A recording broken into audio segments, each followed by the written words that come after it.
Ashama harka fuunee maatii kaasushoo nageenya waaqessinii faa ta'u akkam jirtu nagaa jirtanii nutis nagaa jirraa galanna waaqeffaa ta'u akka fayyuma keessan naguma keessan jirtanii jirtu maatii keenya nuti jirraa galata waaqayyoo fayyuma keenya naguma keenya jirraa bannee jirraa malee naguma jirra galata waaqaa hundi keenya nagaadha. Egaa sin akkam nuuf jirtan baay'ee tokko siyyaanne dhugaa dubbachuudha baay'ee tokko siyyaanne maaliif bannee turree baay'ee tokko bannee gara ji'aatiif deemnee erga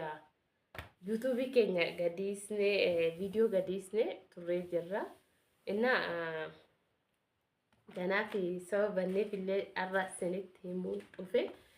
Egaa sanirra kanaaf naguma jirra fayyumaanis mucaan kiyyaas naguma jirra siniin jenna. Egaa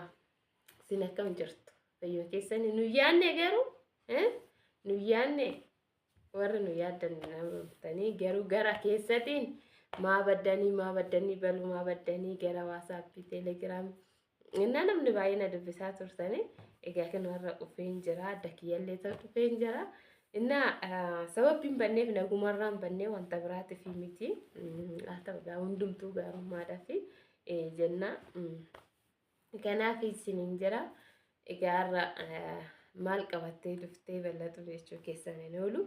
akkuma beekamu har'a waa'ee bakka addas nama jedhu miti dhugaa dubbachuudhaaf sababbiin banneef illee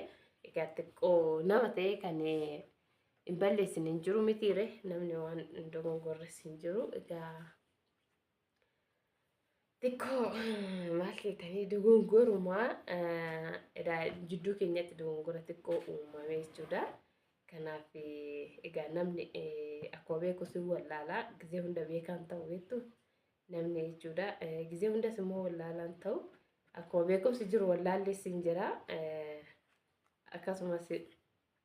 egaa akkuma gizee hunda immoo gammachuu hin jiru gaddis ni jira innaa kanaas hin jira sababbiin nuti banneef egaa maal seetanii inni ulfaata dhugaa maal jedhee akkasinitti himu egaa utaaluun illee naqabee jira xiqqoo na okkuma samuuna kanaafan viidiyoo hojjechuu dhiise inni tokkoffaan yuutuubiin keenya illee baay'ee tokko rakkoo uummatee egaa wichaaworiin isaa baay'ee tokko nu jalaa gabbu'ee gaafa duraa tokko viidiyoo hojjedheen jira egaa obboleewwan keenya baay'een keessanii yuutuubii abaluutirraa sirreeffadhu akkanatti naan jettan mokoreen jedhee kan yuutuubii baay'ee ilaalee mokoree ginnaa sirraa hojii dhugaa dubbachuudhaaf rakkoon isaa gara unnootiin Google Chrome irraa waan ta'eef rakkoon egaa kun imeelii barbaachisa. Imeeliin immoo waan nan qaba imeelii nan qabu sun sirrii miti naan jedha akkuma beekamu yuutuubii keenya kana hin binne hin beektanii hundi keessanuu yeroo jalqabaa abbaa irraa binnes innaa yuutuubii keenya xiqqoo rakkoo kanaaf isiniin jira. Wanti kanaaf bakka jiree kanaanis nan aare dhugaa maaliif itti taarree bakkaan beektanii waayifiinis birriidha kaffalama waan ta'eef kanaaf xiqqoo inni duwwatti nu jalaa deebuusaati. Egaa nabicha miti nama baay'ee garuu yuutuubii immoo yoo gidde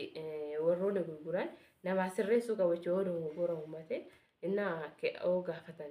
bakka gazzaba malee uma gazzaba soo ta'e wanni xiqqaa ara yuutuubii tokko si nama laalu kuma shan kuma jaha nama gaafatu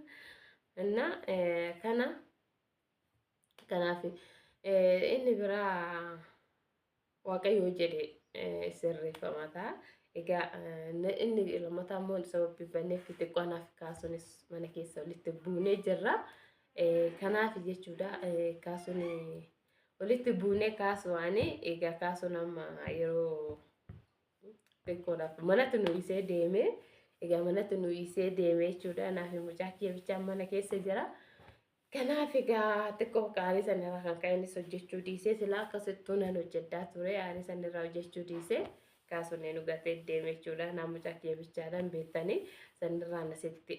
nuti suuqiinis ka'ee jira suuqii nan hojjedhaa deebisee cinaatti suuriyaan naniitis hin qabna hin beektanii viidiyoo isin waraabee ture yeroo tokko isaanis nyaata barbaadu ilmaa barbaadu bakka kana jedhee nama na gargaaru hin qabu kophaa kiyya waan ta'eef kaasuun immoo nu isee deeme kanatti egaa maal sinin jechuu barbaade kaasuunis yookiin olittuu deebina ta'a yookiin hin deebinus ta'a hin beekamu isa waaqatu beeka. Kanaaf chaanaalii kanarratti jechuudha ammaan achitti nufu bilbilli kun kan kaasuti waan ta'eef kan kaasu nama kaameraa isaa fu'achuudha. Arreeffata na fakkaatee kana viidiyoo kana dafee gadhiisee uffata ara jaarsa wajjin ufuuf waan ta'eef እና warri jaarsa wajjin dhufanii egaa warri jaarsota wanna jiran immoo bilbila tokko faan kaameraa isaa nan barbaada na fudda jedhee kaameraa isaa irratti hojjeta kaasuun gargar baanee jirra waan ta'eef nuti aga walitti deebinutti anis immoo ani yuutuubii biraa banadhee jira please haruma kaasutee jira dafa kuma tokko na galchaashi aarii kaasutee jira kaasuu nama hin hojjettu bakka hin beektanii miti ijoolleen nuti biyya hambaa hojjennee biyya arabaa hojjennee okkii wanni bilbila beennutti fakkaatu innaa haruma kaasutee jira to'i kuma tokko na galchaa subscribe dafaatu jechuudha ani reefan banadhe garaa nama diddama moo maalirran jira reefan haarawaa jechuudha gaddan baanee jechuun dura banamee jira irratti hojjenne malee chaanaaliin kireetii ta'ee jira jechuudha irratti hojjechaa hin turre ani jechuudha kanumatti ta'a malee chaanaalii sun jechuudha sallaatuubi asuma jalattan linkii isinii godha jechuudha innaa kanaafiyyuu isin bilis subscribe na godha kaasuma akka inni gubatuufi kanaafiyyuu bilbila inni narraa fudhachuudha mucaan kiyya immoo nama bira jira egaa ammaaf namni nu bira hin jira jechuudha namni na gargaaraa jiru ammaaf hin jirani innaa kanaaf kaasuun mooyyuu egaa jaarsummaarra jiraanii jechuudha yookiin kaasuun gargar baanee mana keenyas gurgurannee addaafawannaa qabeenya keenyas addaafawannaa jechaara mucaas immoo naa kennitu jira mucaan immoo na toleen inni kennamu innaa kanaafiyyuu yookiin guyyaa har'aa isaatiin boodatti qaxaramee jira yoo har'a dhufanii jechuudha yoo osoo hin argin warra jaarsaa wanna jira isiniif waraaba yoo kaameraa jechuudha yoo eeyyamamaa taane yoo didan immoo na godhuun qabu kanaafiyyuu yuutuubii kiyya san jechuudha please asallaatuuf kan jennu naaf guddisaa subscribe naa godhaa isiniin jedha akka guddaddu anillee nan hojjedha maaliif dhiirris dubartiinis ji'a sagaliin alan eenyumtuu harka hin kennannu jechuudha harka hin kennannu nutillee jechuudha warra shamarranii jabaannee wal cinaa jennee bakka haa jabaannu jenna kanaaf oromoo ko please subscribe godhaa nu jabeessa nu guddisaa na guddisaa isiniin jedha nu guddisaa hin jedha kanaafiyyuu isaaf isa guddate ani namaaf badaa yaadu gaaruu yaadaaf isaaf isa guddate rakkoon qabu innaa kanaaf bannee rakkinni keenya kanaa jaarsa dubbiin jaarsarra jira garuu egaa erga kaasoo lollee gargar baanee xiqqoo bubbullee jirra innaa sababa irratti immoo laamneefis immoo viidiyoo isaanii kiyya irratti isiniifan gadhiisa kanaaf nagaanaa taa'ii sinan jaaladha kanaaf yaadda namaatii keenya naguma jirra kanaaf bannee egaa jaalalleessa akkuma jiru immoo jibbi jira kanaaf